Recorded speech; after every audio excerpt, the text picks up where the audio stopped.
ये इंद्र हमारा क्या करता है बाबा? मैंने तो सुना है कि वो एक विलासी देवता है जो केवल राग रंग में गिरा हुआ मौज मजा करता रहता है। ये बादलों का राजा इंद्र क्रोध में आ गया।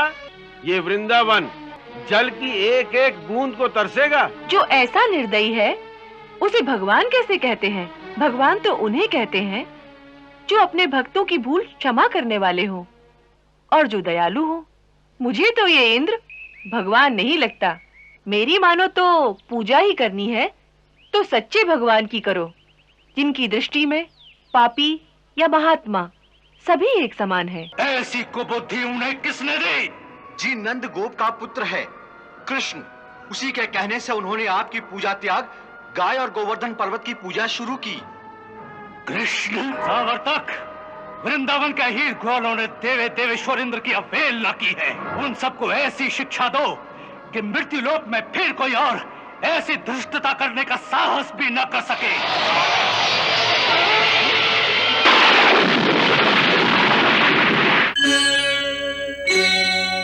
शास्त्रों ने 5 महादोष कहे हैं: काम, क्रोध, लोभ, मोह और अहंकार। पहले चारों दोष काम, क्रोध, लोभ और मोह ऐसे दोष हैं जो छुपाए नहीं छुप सकते। जैसे ही मन में आते हैं उसी क्षण दिखाई दे जाते हैं। परंतु अहंकार ऐसा सूक्ष्म दोष है कि वो कब मन में प्रवेश कर जाता है पता भी नहीं चलता। स्वर्ग का राज्य अनंत वैभवशाली है। उसकी प्रभुता और अपार शक्ति का नशा इंद्र से सहा नहीं गया, जिसका परिणाम यह हुआ कि उन्हें ऐसा लगने लगा कि सारे संसार को केवल उन्हीं की पूजा करनी चाहिए। भगवान श्री कृष्ण ने जब ये देखा तो उन्होंने दयावश इंद्र के अहंकार मर्दन करने का निश्चय कर लिया।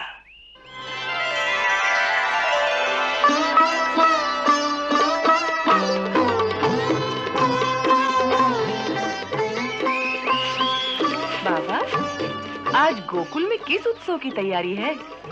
सब गोप गोपियां नए नए वस्त्र पहने घूम रहे हैं और आप ये ध्वज दंड किसके लिए बना रहे हैं? क्या आप कोई पूजा अथवा यज्ञ करेंगे?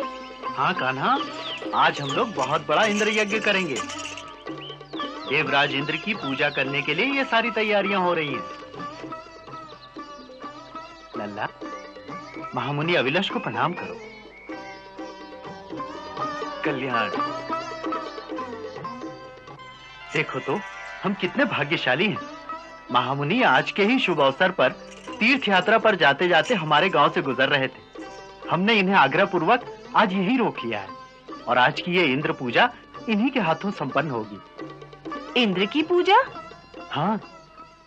ये इंद्र हमारा क्या करता है बाबा, जिसके लिए आप उनकी पूजा करते हैं? मैंने तो सुना है कि वो एक विलासी देवता है जो केवल राग रंग में गिरा हुआ मौज मजा करता रहता है। नहीं नहीं कान्हा, देवताओं के लिए ऐसा नहीं कहते। देवता नाराज हो जाते हैं और फिर भगवान इंद्र तो देवताओं के राजा हैं। वो मेघों के भी स्वामी हैं। वो मेघ जो जल बरसाते हैं और जिस जल से अन्न की उत्पत्ति होती है और उसी अन्न से हम सब अपना जीवन निर्वाह करते हैं। इसीलिए वर्षा ऋतु के आगमन के पूर्व हम ये पूजा करके उन्हें प्रसन्न करते हैं। और यदि इस प्रकार उनकी पूजा ना की जाए तो अवश्य देवता क्रोधित हो जाएंगे। क्रोध में आकर क्या करेंगे? क्या करेंगे पूछते हो? ये बादलों का राजा इंद्र क्रोध में आ गया तो उसकी आज्ञा से ये सब सुंदर श्यामल बादल आकाश छोड़कर चले जाएंगे। ये वृंदावन, ये मरुभूमि होकर जल की एक एक बूंद को तरसेगा। धान तो छोड़ो, घास का एक तिनका भी नहीं उगेगा। जो ऐसा निर्दयी है उसे भगवान कैसे कहते हैं? बाबा, भगवान तो उन्हें कहते हैं जो अपने भक्तों की भूल क्षमा करने वाले हों और जो दयालु हों। मुझे तो ये इंद्र भगवान नहीं लगता। उसकी पूजा करो, उनके नाम का यज्ञ करो तो वर्षा करेंगे, ना करो तो बादलों को हटा लेंगे। यह तो किसी व्यापारी के लक्षण हैं, भगवान के नहीं। मेरी मानो तो पूजा ही करनी है तो सच्चे भगवान की करो, जिनकी दृष्टि में पापी या महात्मा सभी एक समान है। उनकी करुणा के बादल सब पर एक समान बरसते हैं। उन अविनाशी भगवान की आराधना करो।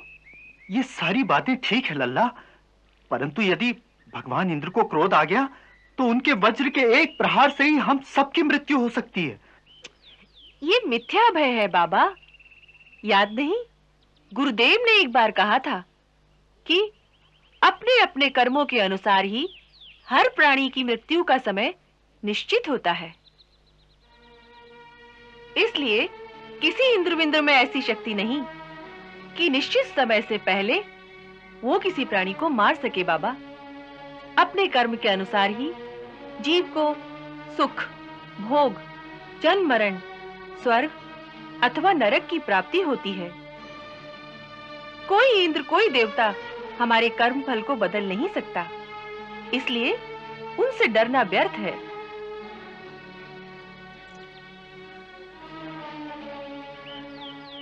आप मुनिराज से पूछ लीजिए।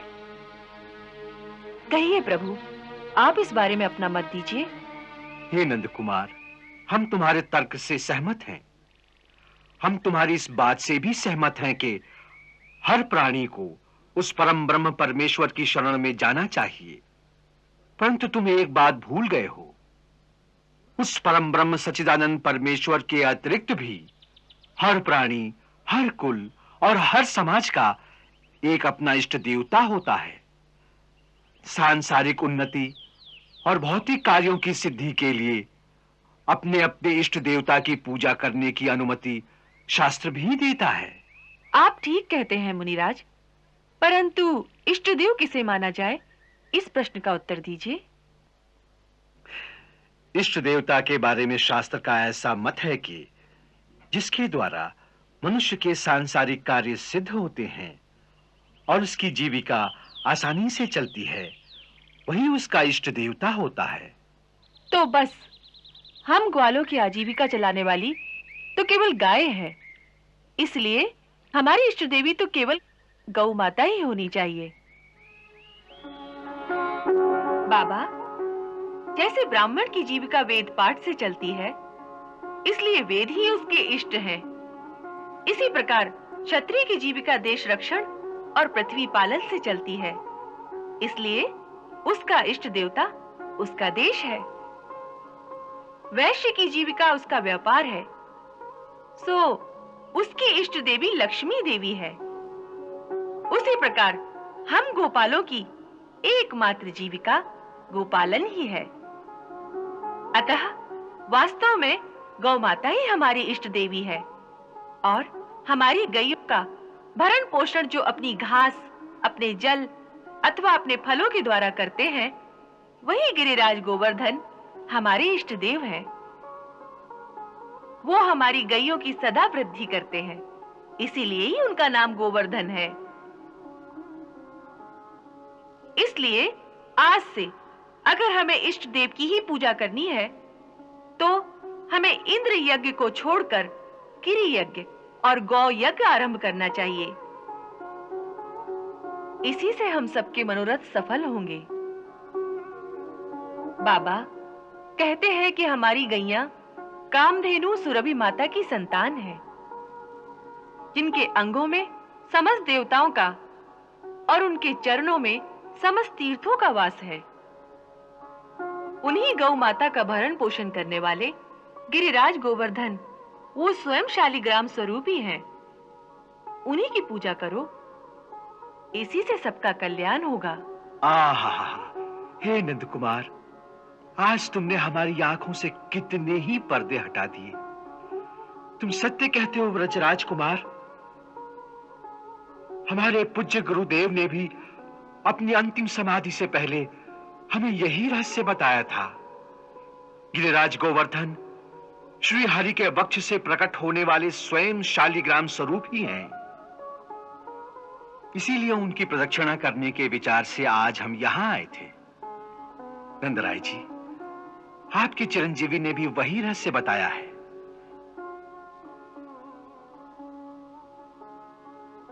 आपका पुत्र अवश्य ही कोई पूर्व जन्म का सिद्ध पुरुष है, अन्यथा इस छोटी सी आयु में इतना शास्त्र ज्ञान होना संभव नहीं। हे तेजस्वी आत्मा, हम तुम्हें प्रणाम करते हैं। आप गुरु आसन पर बैठे हैं, इसलिए हमें आपको प्रणाम करना चाहिए, आपको नहीं। नंदराय जी, अब और विचार नहीं करना चाहिए। गिरिराज गोवर्धन के चरणों में एक सुंदर पूजा स्थान तैयार कराइए। ये पूजा सामग्री और नैवेद्य आदि उसी स्थान पर ले चलिए, वहीं गोवर्धन की पूजा की जाएगी। जो आज्ञा प्रभु। चलो भाई, सब गोवर्धन पर्वत चले। चलो।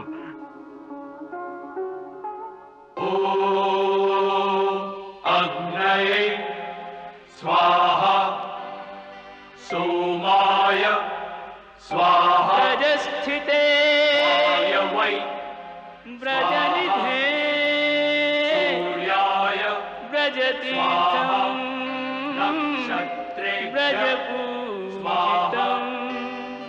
धर्माय गोभरणं गोवाश्रयं विष्णवे गोवर्धनं वै नमाम्यहम्। अनुमत्यै स्वाहा।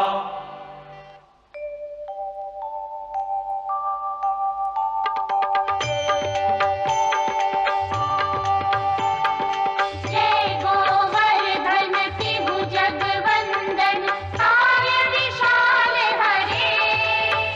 प्रभु काय विशाल धरे गोवर्धन शालिग्राम जय गिरिराज हरे। हे विधि के तीरथ धाम जय गिरिराज हरे। दर्शन मात्रे भक्त जनों के तुम भंडार भरे। प्रभु तुम भंडार भरे। गोवर्धन शालिग्राम जय गिरिराज हरे। हे विधि के तीरथ धाम जय गिरिराज हरे।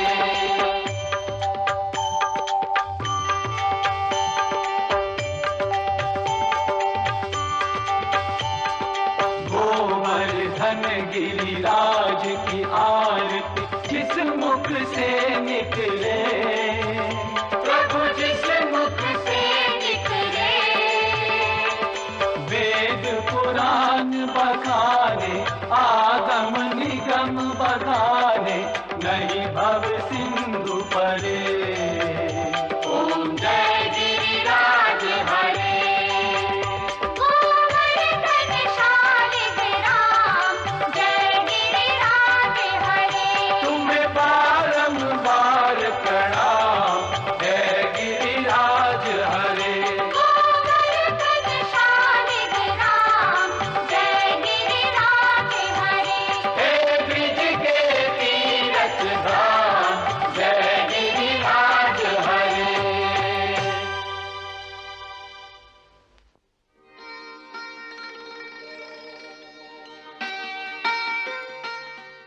इस बार जब हम मंत्र पढ़ें तो आप सब लोग गोवर्धन देवता के लिए सारा नैवेद्य इस अग्निकुंड में डालिएगा।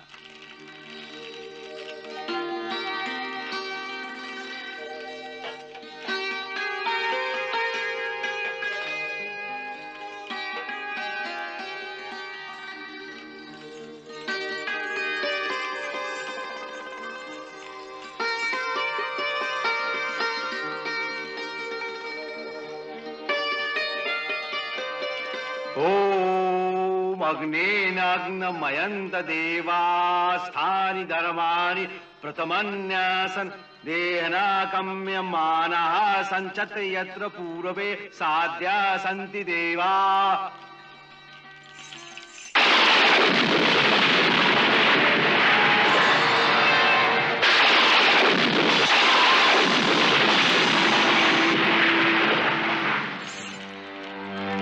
हे वृंदावन निवासियों, हम गोवर्धन पर्वत बोल रहे हैं।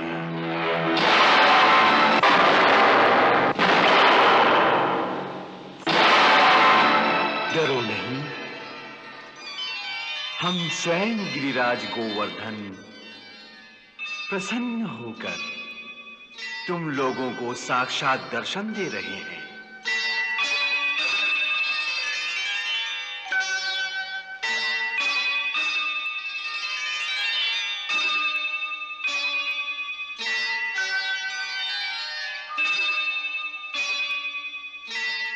अरे ललिता, देख कैसा चमत्कार है।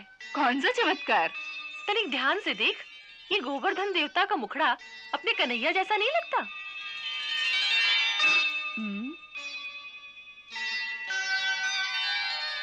लगता तो है, लेकिन इसकी तो 4 भुजाएं हैं। यही तो चमत्कार है।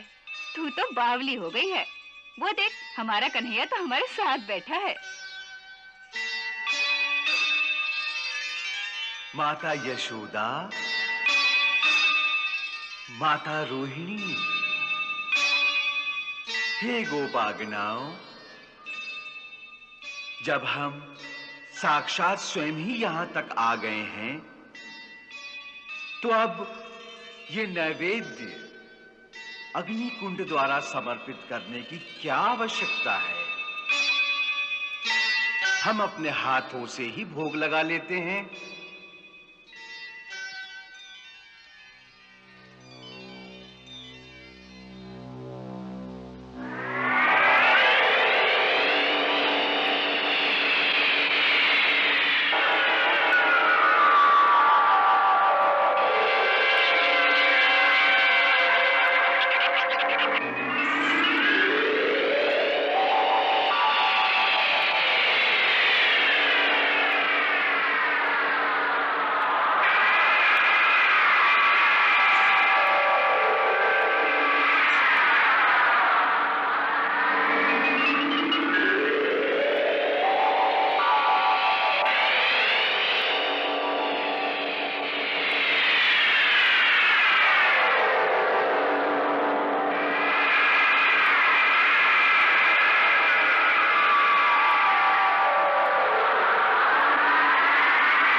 हे मुनिराज,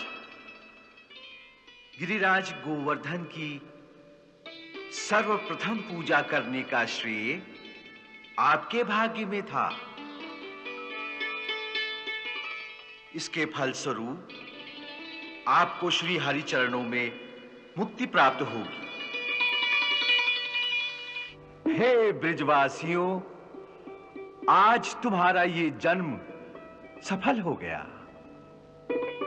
चारों ओर जहां तक हमारा पर्वत दिखाई देगा, वहां तक की भूमि सदा के लिए हरी भरी और सुफला रहेगी। हमारी संपदा सबके लिए है। यही हम पर्वतों का आदर्श है और यही हमारा संदेश भी है।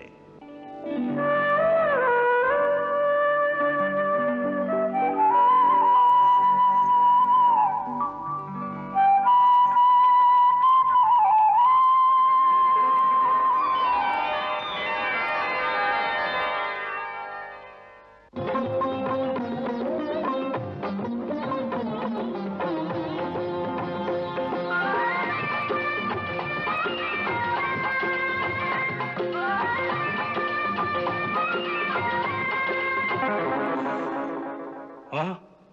देवराज इंद्र की जय हो। कहो, इस समय अकस्मात आने का कारण? क्षमा करें देवेंद्र, परंतु आप तक एक सूचना पहुंचाना अति आवश्यक था।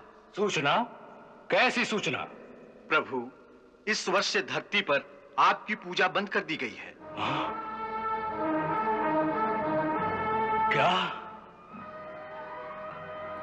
धरती वालों ने हमारी पूजा बंद कर दी है? नहीं, यह सत्य नहीं हो सकता। मृत्यु लोक में यह साहस कोई भी नहीं कर सकता। परंतु ये सत्य है महाराज। इस वर्ष गोकुल वालों ने अपने यज्ञ में आपका और देवताओं का भाग नहीं दिया। नहीं,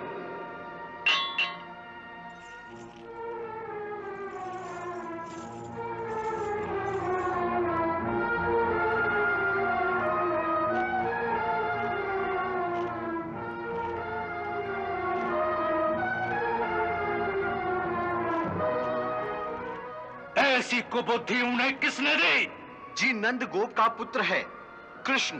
उसी के कहने से उन्होंने आपकी पूजा त्याग गाय और गोवर्धन पर्वत की पूजा शुरू की। कृष्ण? जी हाँ, अभी तो बालक ही है। तुम्हारे कहने का अर्थ यही है कि अब वो देवताओं को छोड़कर पत्थरों और पहाड़ों की पूजा करेंगे? जी स्वामी, ऐसा ही निश्चय उन्होंने किया है।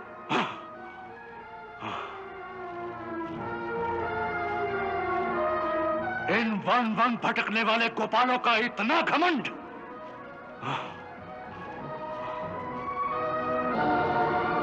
सचमुच उन्हें तो धन का नशा हो गया है।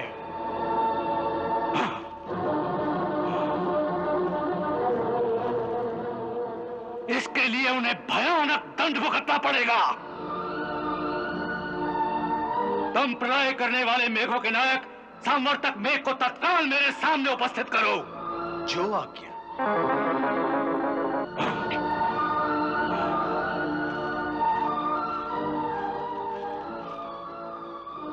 देखो तो, एक साधारण मानवीय बालक के कहने पर उन्होंने देवताओं के राजा का भी तिरस्कार कर दिया। परंतु स्वामी, आपने तो कहा था कि कृष्ण के रूप में स्वयं भगवान ने जन्म लिया है।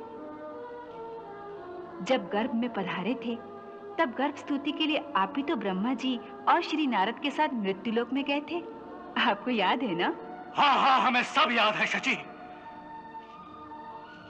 हमें सब याद है। परंतु हो सकता है कि हमने उस समय उन्हें पहचानने में भूल की हो, अथवा ये बालक जो कृष्ण कहलाता है ये कोई और है। क्योंकि यदि ये भगवान है तो इस प्रकार देवताओं का निरादर कभी नहीं कर सकता।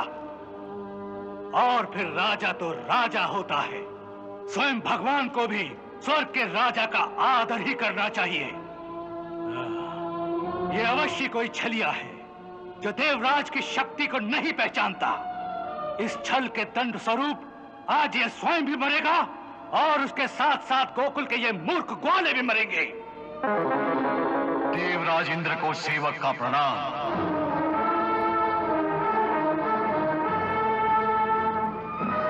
सावर्तक, वृंदावन के हीर ग्वालों ने देवे देवेश्वर इंद्र की अवहेलना की है। उन सबको ऐसी शिक्षा दो कि मृत्यु लोक में फिर कोई और ऐसी धृष्टता करने का साहस भी न कर सके।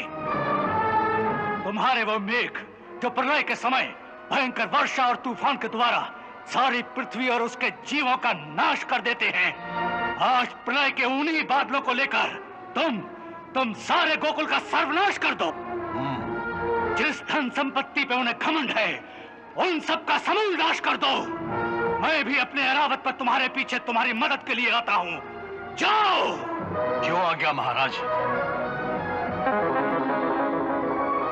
इससे एक बात सिद्ध होती है नंदराय जी कि हमारे कृष्ण के पास कोई दिव्य दृष्टि अवश्य है। गोवर्धन पर्वत में एक महान देवता का वास है, ये बात आज तक किसी ने नहीं बताई। और तो और स्वयं गुरुदेव ने भी ये बात नहीं बताई। परंतु कृष्ण ने जैसे उसे प्रत्यक्ष देख लिया हो। स्वयं तो उसने देखा ही, परंतु सबसे बड़ी बात तो ये है नंदराय जी कि उसने तो हम सबको उनके दर्शन करा दिए।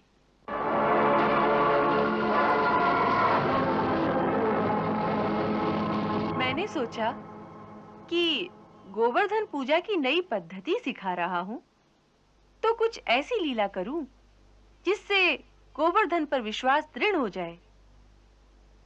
अब तो ऐसा दृढ़ हो जाएगा कि युगों तक भक्त लोग आज के दिन गोवर्धन पूजा के लिए वृंदावन आते रहेंगे। हमारे लिए तो आज से ही ये सदा के लिए पूज्य हो गया है। जब इसे देखेंगे तो इसमें आपके देवरूप के दर्शन हो जाएंगे। आपके विरह में ये हमारे बहुत काम आएगा।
धरती पे प्रलय आ गया है।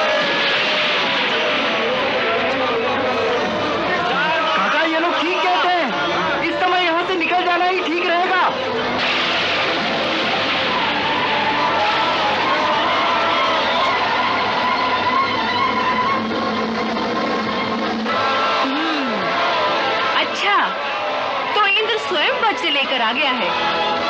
अब तो गोकुल वासियों की रक्षा करनी पड़ेगी।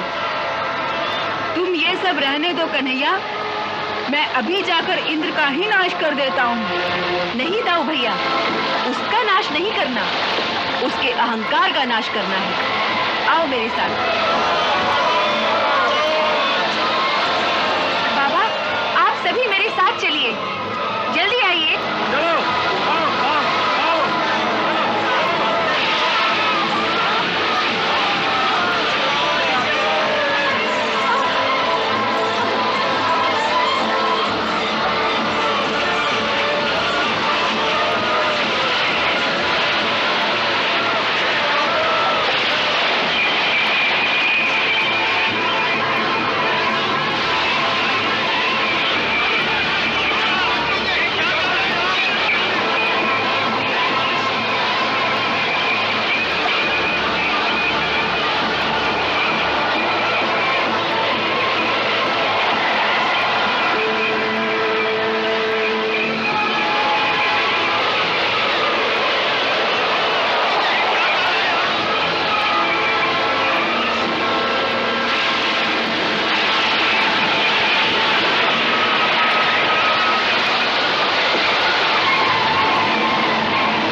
गोवर्धन देवता, हमने आपकी पूजा की थी, इसलिए वो अभिमानी इंद्र हम पर कुपित हो गया है।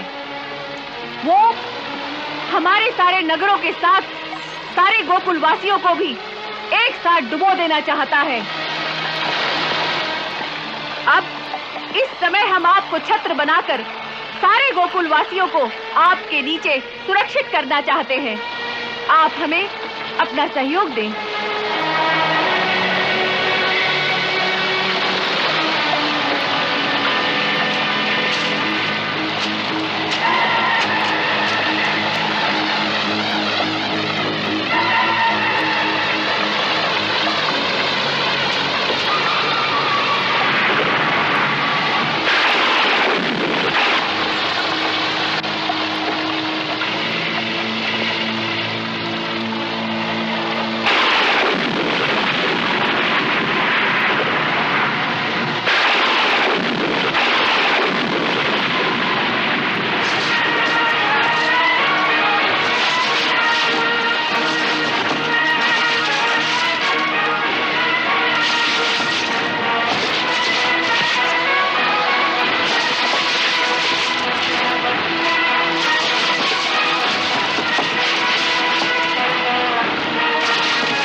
अपनी बैलगाड़ी अंदर ले आओ। अरे आ जाओ, आ जाओ, आ जाओ। चलो, ये बच्चे लोगों को संभालो, इधर किनारे से। तुम लोग इस तरफ, इस तरफ, आ जाओ, चलो, चलो, चलो, जल्दी अंदर आओ, चलो, चलो, चलो, काका इनको देखो, चलते जाओ, चलते जाओ, चलते जाओ, आ जाओ, आ जाओ, चलो, चलो, चलो, जल्दी, जल्दी, हाँ, काका इनको देखो, देखो, ये सुनो, आओ, चलो, चलते जाओ, चलते जाओ, आ जाओ, आ जाओ, चलो, चलो, जल्दी, जल्दी, हाँ,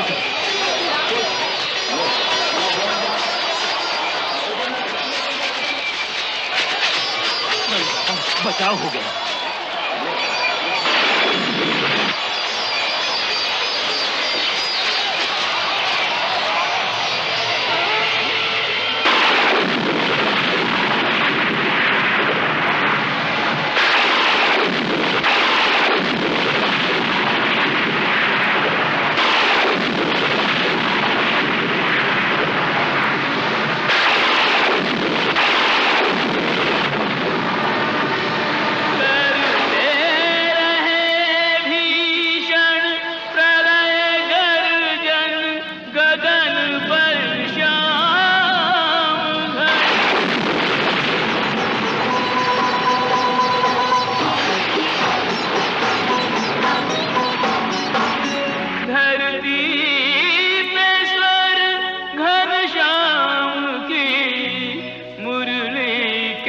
लहराते रहे।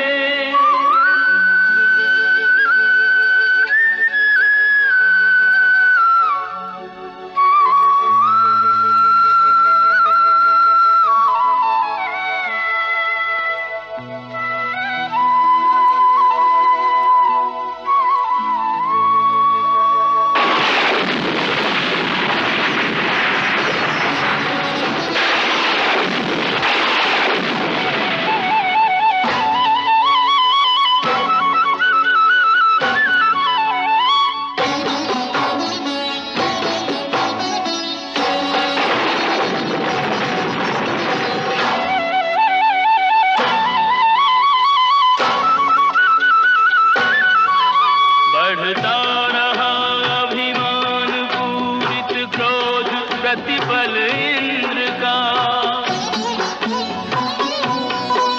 गिरिराज को धारण किए ब्रिजराज मुस्काते रहे। एक होड़ सी लगने लगी फिर वज्र में और चक्र में। धरती गगन के बीच तंत्र और मंत्र टकराते रहे। और श्री कृष्ण की शरण में निर्भय गाते रहे नर नारी। हमारो कान्हा गोवर्धन गिरधारी। हमारो कान्हा गोवर्धन गिरधारी। कन्हैया निज भक्तन के शीश पे खच्चर बनके। कन्हैया निज भक्तन के शीश पे खच्चर बन के।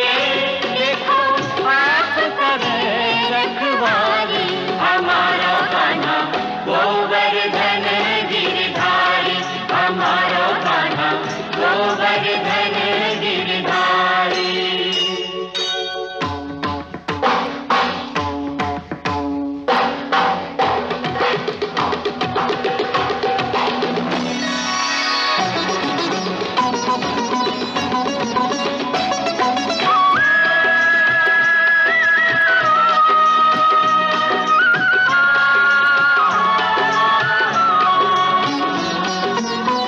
परलय के बादल बरसाए ले।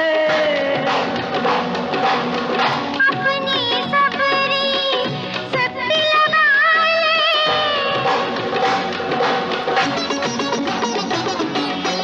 बाल न पाको होए बीरज को। बाल न पाको होए बीरज को। जब तक बीरज बिहारी। हमारो कान्हा गोवर्धन गिरधारी। हमारो कान्हा गोवर्धन गिरधारी।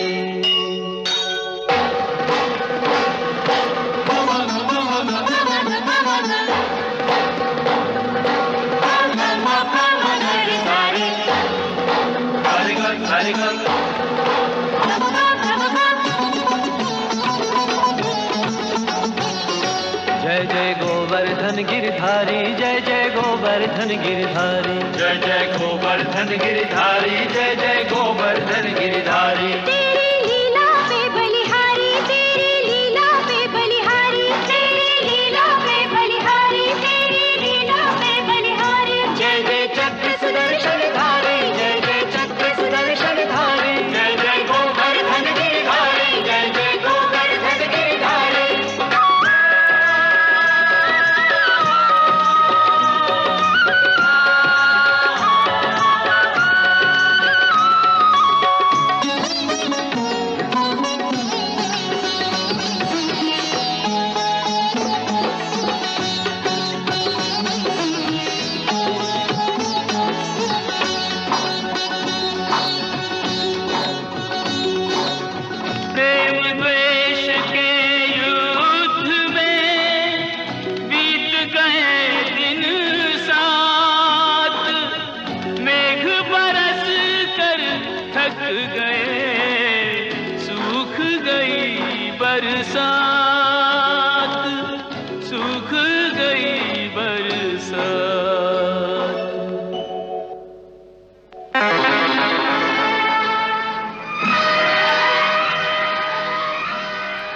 स्वामी, मेरे भयंकर मेघों ने अपने जल की अंतिम बूंद भी बरसा दी।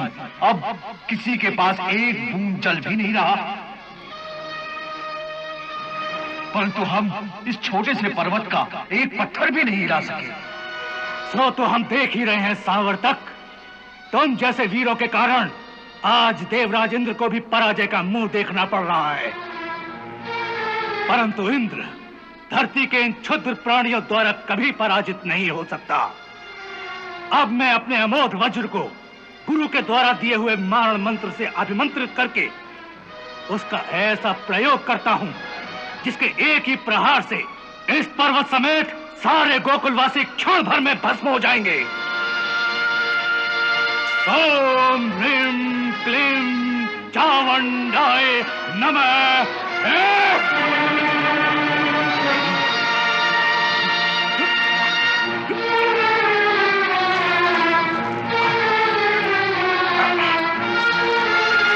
ओम ह्रीं क्लीं चावंडाय नमः।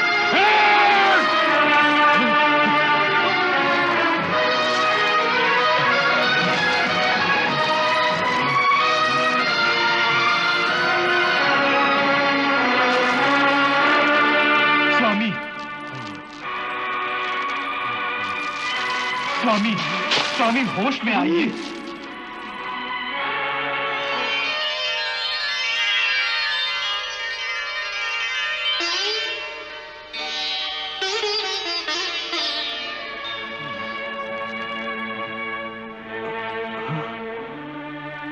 हे देवराज इंद्र, आज तुम्हारा सामना उससे है जो परम शक्तिशाली है। उसके सामने तुम्हारा वज्र भी कुछ नहीं करेगा। हे गुरुदेव, ऐसी परिस्थिति में अब हमें क्या करना चाहिए?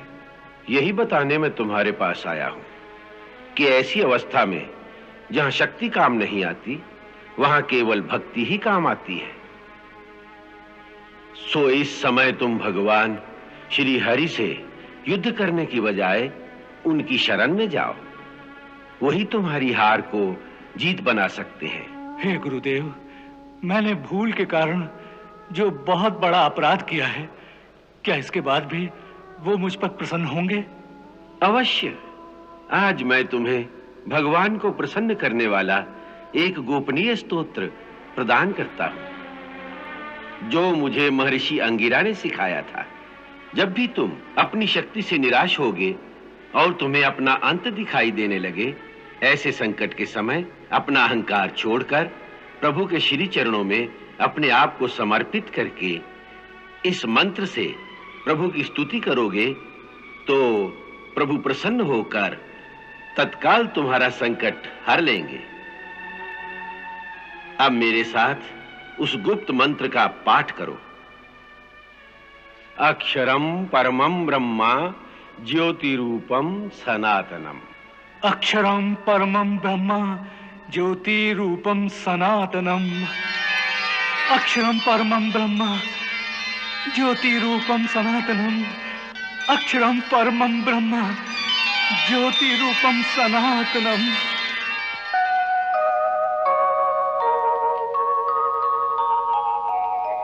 अक्षरम परमं ब्रह्मा ज्योतिरूपं सनातनम्।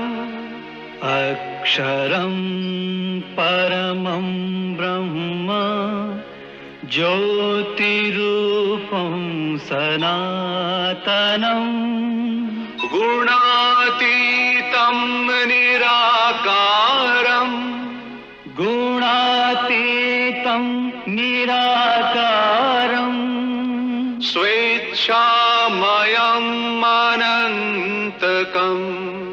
स्वेच्छामयम् अनन्तकम्। बाबा, अब संकट टल गया है। देखो, सारे बादल छट गए हैं। कैसी सुंदर धूप निकल आई है।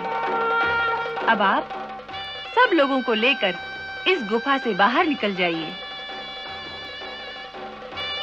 अब सब लोग निश्चिंत होकर अपने अपने घर जा सकते हैं। चिंता की कोई बात नहीं।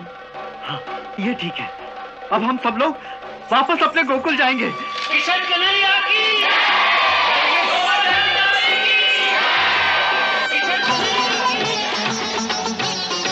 जय जय गोवर्धन गिरधारी, जय जय गोवर्धन गिरधारी, जय जय गोवर्धन गिरधारी, जय जय गोवर्धन गिरधारी। तेरी लीला पे बलिहारी, तेरी लीला पे बलिहारी, तेरी लीला पे बलिहारी, तेरी लीला पे बलिहारी। जय जय चक्र सुदर्शन धारी, जय जय चक्र सुदर्शन धारी, जय जय गोवर्धन गिरधारी, जय जय गोवर्धन गिरधारी।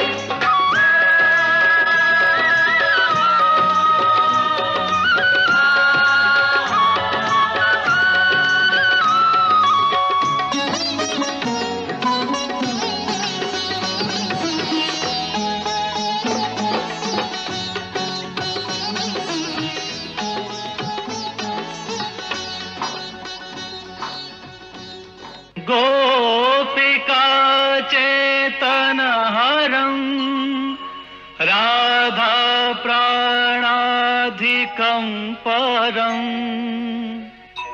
विनोद मुरली शब्दम विनोद मुरली शब्दम कुर्वन्तं कौतुकेन च कुर्वन्तं कौतुकेन च।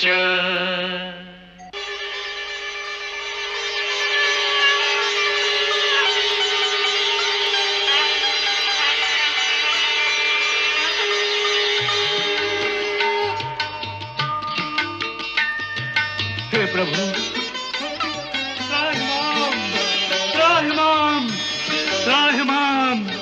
त्राहिमाम, त्राहिमाम, त्राहिमाम, त्राहिमाम, त्राहिमाम, त्राहिमाम, त्राहिमाम, त्राहिमाम। रक्षा करो प्रभु, रक्षा करो।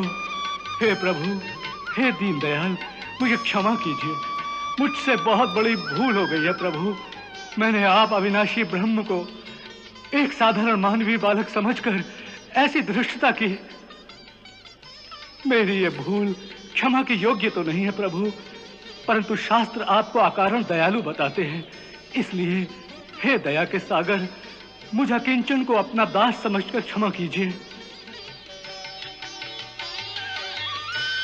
हे महेंद्र, तुमने हमें नहीं पहचाना, इसके लिए हम तुम्हें दोषी नहीं मानते, क्योंकि ये तो हमारी माया का ही खेल है।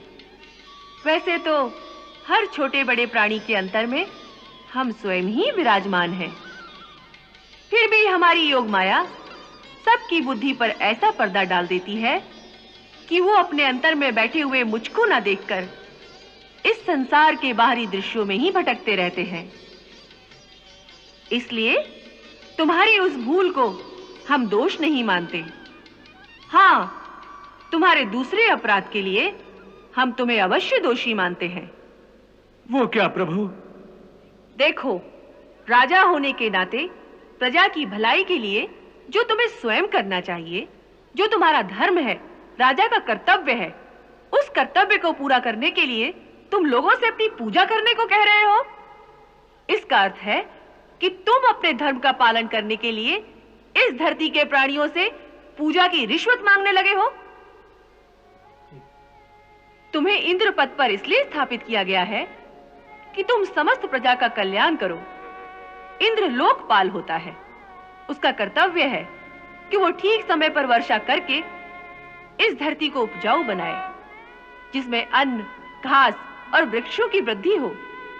परंतु तुमने उसे अपना कर्तव्य न समझकर उसे अपना अधिकार समझ लिया है, ताकि तुम जहां चाहो वहां वर्षा होगी, जहां ना चाहोगे वहां सूखा अकाल पड़ेगा।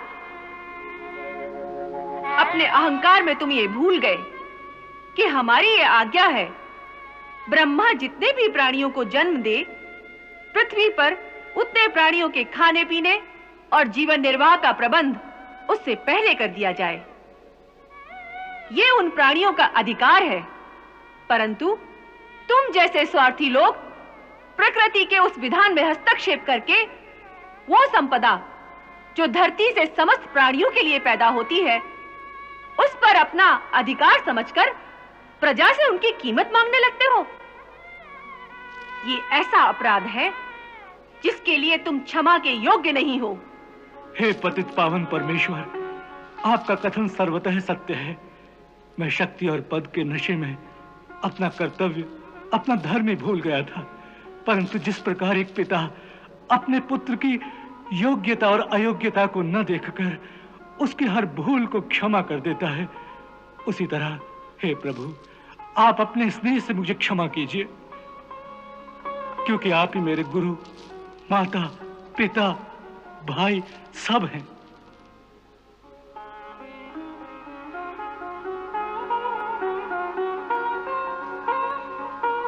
हे दीनदयाल, हे शरणागत वत्सल, इस पर दया कीजिए।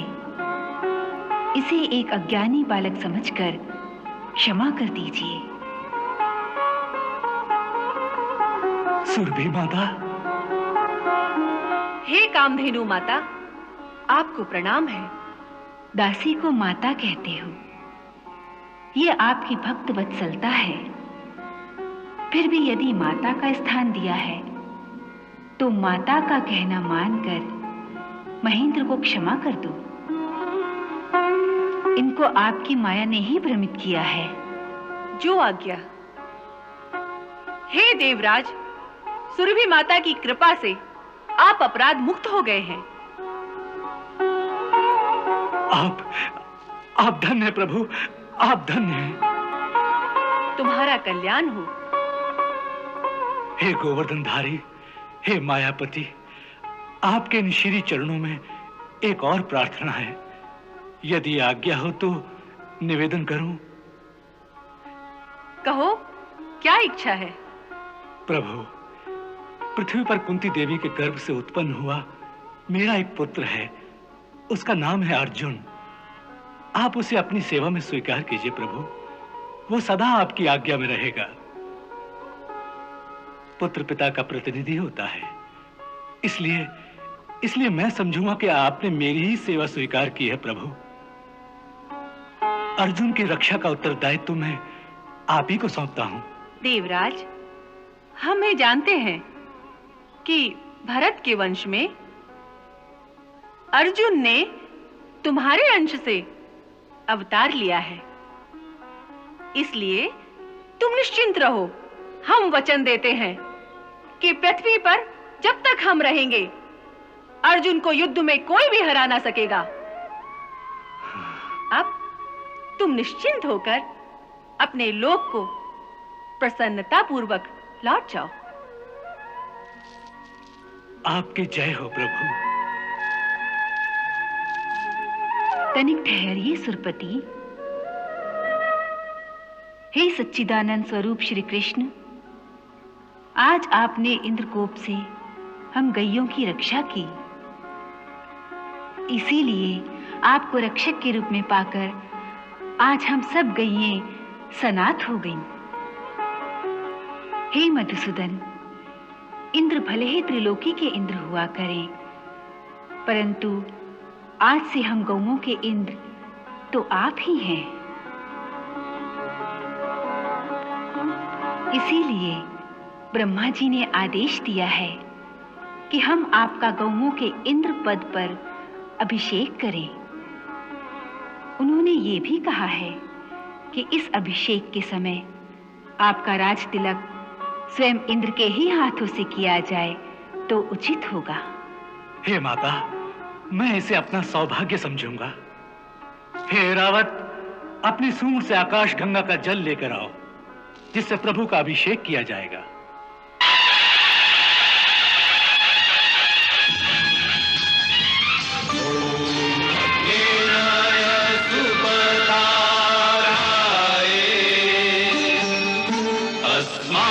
विश्वानि देव वयुनानि विद्वान् युद्धस्मज्जुहुराणमेनो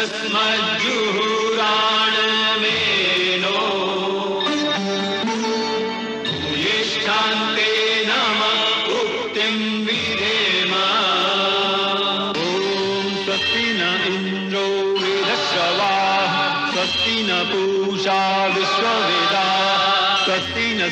रक्षो अरिष्टनेमि स्वस्ति नो बृहस्पतिर्दधातु ॐ द्यौः शान्तिरन्तरिक्षगुं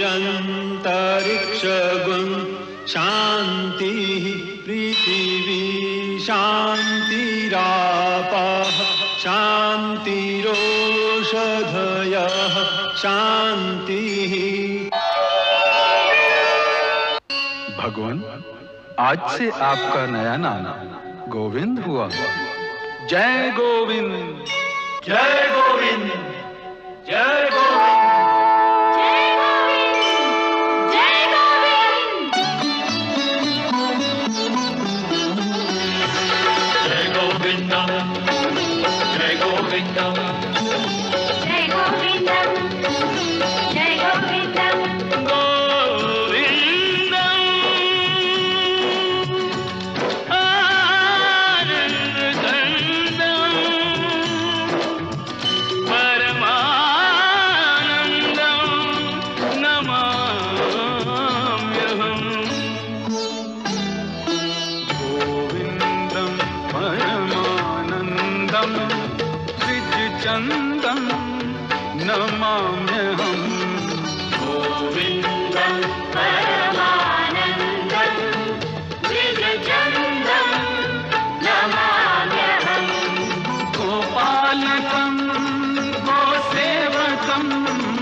सारथी ने अर्जुन को बचा लिया। श्री कृष्ण कोई मामूली सारथी नहीं है महाराज। ये तो अर्जुन का सौभाग्य है कि उसे श्री कृष्ण जैसा कुशल सारथी मिला है। यूं चिंतित होकर अपने आप को हल्कान क्यों कर रहे हो? तुम्हारी चिंता करने से चिंता का अंत तो नहीं होगा ना? मेरी चिंता का अंत तो कर्ण की चिता जलाने के बाद ही होगा। जब युद्ध में दो बराबर के योद्धा होते हैं न पार्थ, तब कभी इसका तो कभी उसका पलड़ा भारी होता है। क्यों तुमने मुझे बचाकर लज्जित होने के लिए छोड़ दिया? मर जाने दिया होता, मुझे मर जाने दिया होता। युद्ध में अपने स्वामी की रक्षा करना हर सारथी का धर्म होता है। आज हाथों में आया हुआ अवसर हाथ से निकल गया। यदि कृष्ण ने बीच में न आकर अपनी माया से अर्जुन को बचा नहीं लिया होता तो आज ही अर्जुन का वध हो गया होता। आज अर्जुन का भाग्य अच्छा था जो उसे दानवीर कर्ण के हाथों जीवन दान मिल गया। नहीं गांधार नरेश, नहीं। मैं इतना बड़ा दानी नहीं हूं जो अपने परम मित्र के परम शत्रु को जीवन दान दे देता। आज यदि उसी समय सूर्यास्त ना हुआ होता तो आज ही अर्जुन की चिता जल चुकी होती।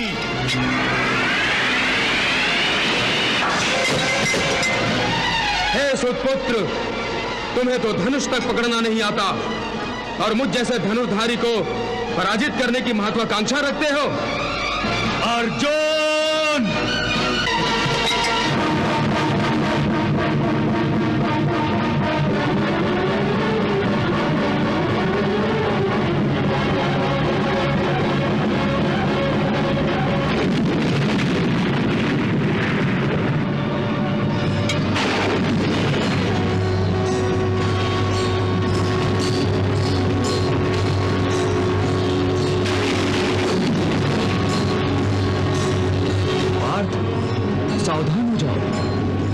कर्ण ने वैष्णव अस्त्र प्रकट किया है। देख रहा हूं केशव,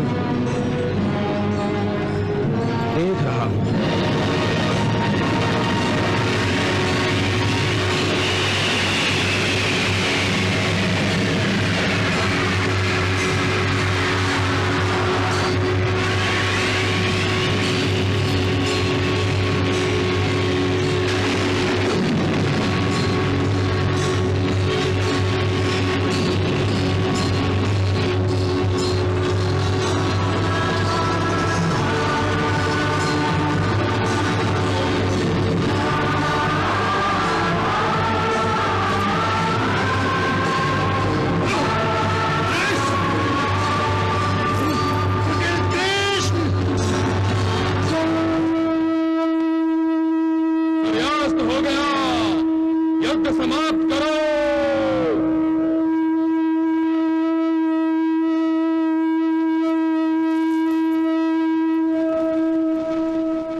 सारथी ने अर्जुन को बचा लिया। श्री कृष्ण कोई मामूली सारथी नहीं है महाराज। ये तो अर्जुन का सौभाग्य है कि उसे श्री कृष्ण जैसा कुशल सारथी मिला है। और ये दुर्योधन का दुर्भाग्य है कि उसे कृष्ण जैसा कोई सारथी नहीं मिला। ये भी दुर्योधन का दुर्भाग्य ही है कि उसे बार बार कृष्ण के हाथों अपनी जीत से वंचित रहना पड़ रहा है। उसकी कोई चाल सफल नहीं हो रही है। श्री कृष्ण के आगे तो कौरवों के सारे दिव्य अस्त्र भी काम नहीं आ रहे हैं महाराज। कृष्ण कृष्ण कृष्ण, न चाहते हुए भी हमें बार बार कृष्ण के नाम की माला जपनी पड़ रही है।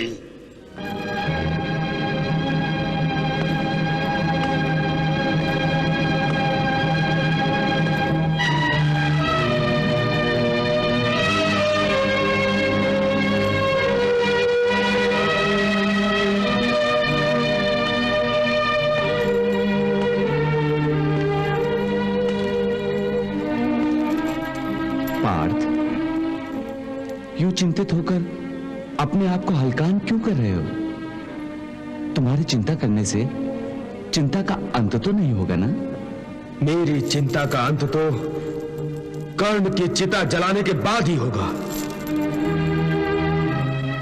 परंतु आज तो कर्ण ने अपने पराक्रम से पांडव सैनिकों की कई सामूहिक चिताएं जला दी हैं। हाँ, हम पांचों पांडवों में से कोई भी कर्ण के प्रहारों का मुंहतोड़ जवाब नहीं दे सका। और वो तो अपने आप को हम पांचों पांडवों से बढ़कर साबित करने पर तुला हुआ है। इसी कर्ण ने नकुल और सहदेव को हराकर उन्हें जीवन दान दिया और भीम भैया की सारी शक्ति भी उसके आगे क्षीण होकर रह गई। और मैं तो उसे कभी अपने बराबर का नहीं समझता था, परंतु उसने आज मुझे भी परास्त कर दिया। पर केशव, यदि आज तुम हमारे बीच आकर मेरे लिए ढाल न बनते तो मुझ पर छोड़ा गया वैष्णवास्त्र अपना काम कर चुका होता। कर्ण ने आज मुझे नीचा दिखा दिया है केशव, नीचा दिखा दिया है। जब युद्ध में दो बराबर के योद्धा होते हैं न पार्थ, तब कभी इसका तो कभी उसका पलड़ा भारी होता है। एक दिन के युद्ध में कर्ण का पलड़ा भारी हो गया तो आज तुम इतने निराश हो गए पार्थ? आज तक मेरे साथ ऐसा कभी नहीं हुआ था केशव। कर्ण से युद्ध करते समय मुझे ऐसा लग रहा था जैसे मेरे अस्त्रों की धार कुंद हो गई हो, मेरे तीरों की नोक मुड़ गई हो, मेरे बाण लक्ष्य में घुस जाने के बजाय उसे छू छू कर गिर रहे थे। मेरे मन में पांचाली के अपमान की अग्नि भड़क रही थी। मैं इसका प्रतिशोध लेना चाहता था। मेरा शत्रु मेरे सामने खड़ा था और फिर भी मैं अपने तीरों से उसका सीना छलनी नहीं कर सका। धिक्कार है मेरी धनुर्विद्या पर। सारा संसार जिसे सर्वश्रेष्ठ धनुधर कहता है, आज के बाद वो किसी को मुंह दिखाने का योग्य नहीं रहा। केशव, क्यों तुमने मुझे बचाकर लज्जित होने के लिए छोड़ दिया? मर जाने दिया होता मुझे, मर जाने दिया होता। युद्ध में अपने स्वामी की रक्षा करना हर सारथी का धर्म होता है। केशव, मुझे स्वामी कहकर अब तुम और लज्जित करना चाहते हो?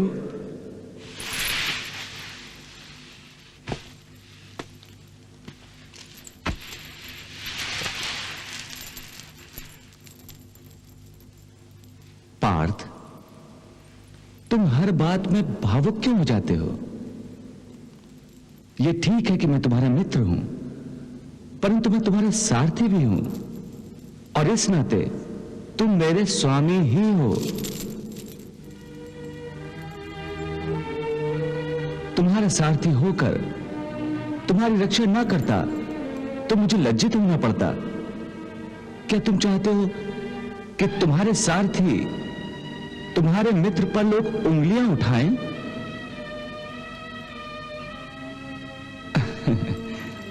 पार्थ, भावुकता से काम मत लो, बुद्धि से काम लो। निराशा त्याग दो, छोड़ दो निराशा। निराशा से कुछ नहीं प्राप्त होगा। और ये जो तुम्हारा क्रोध है, इस समय से लगाम दो और कल युद्ध में अपने क्रोध की बांगे खोल दो। मुझे तुम्हारी धनुर्विद्या से ज्यादा स्वयं तुम पर विश्वास है। अंतिम विजय तुम्हारी ही होगी पार्थ, क्योंकि तुम धर्म पर हो।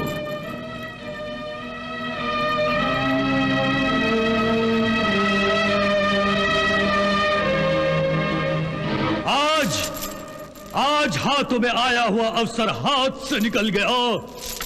यदि कृष्ण ने बीच में न आकर अपनी माया से अर्जुन को बचा नहीं लिया होता तो आज ही अर्जुन का वध हो गया होता।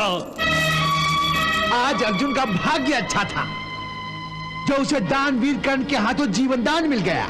नहीं गांधार नरेश, नहीं,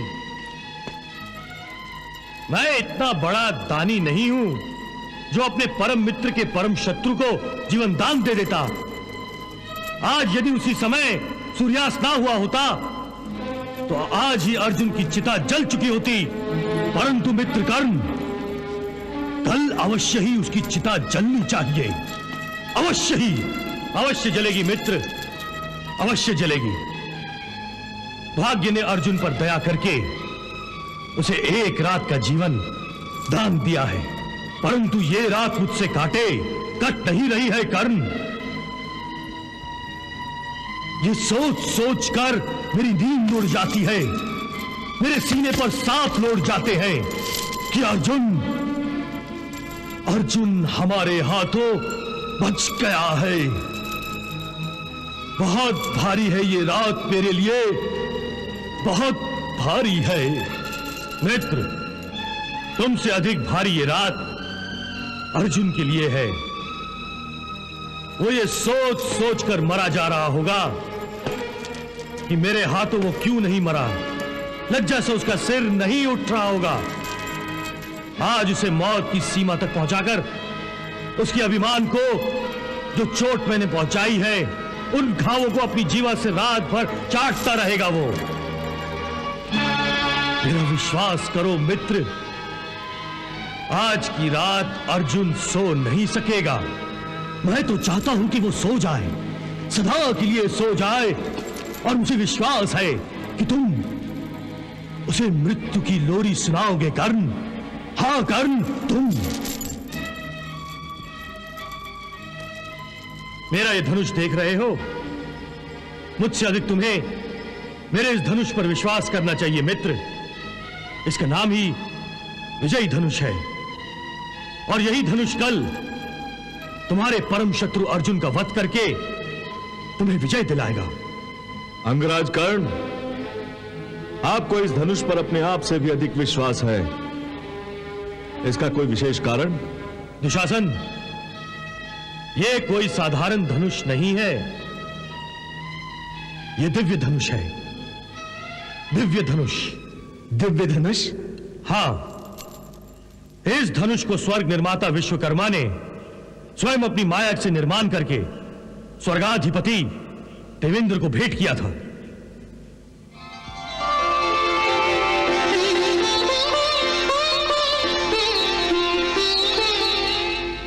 हे देवेंद्र, हम आपको यह दिव्य धनुष भेंट करते हैं, इसे आप स्वीकार कीजिए।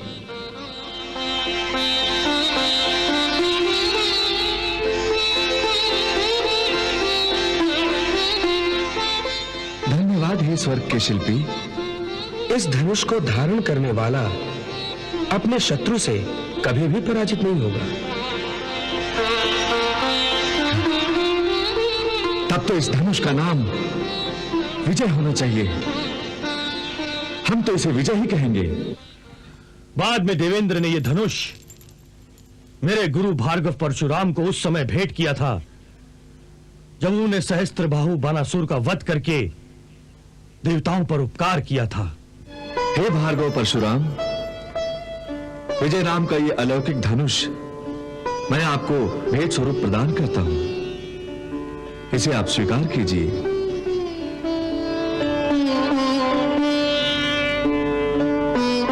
इस युग में इससे श्रेष्ठ दूसरा कोई भी धनुष नहीं है और आप ही इसके सच्चे अधिकारी हैं। भार्गव परशुराम ने बाद में इसी धनुष का प्रयोग करके प्रलय मचा दी थी और 21 बार इस धरती पर विजय पाई थी।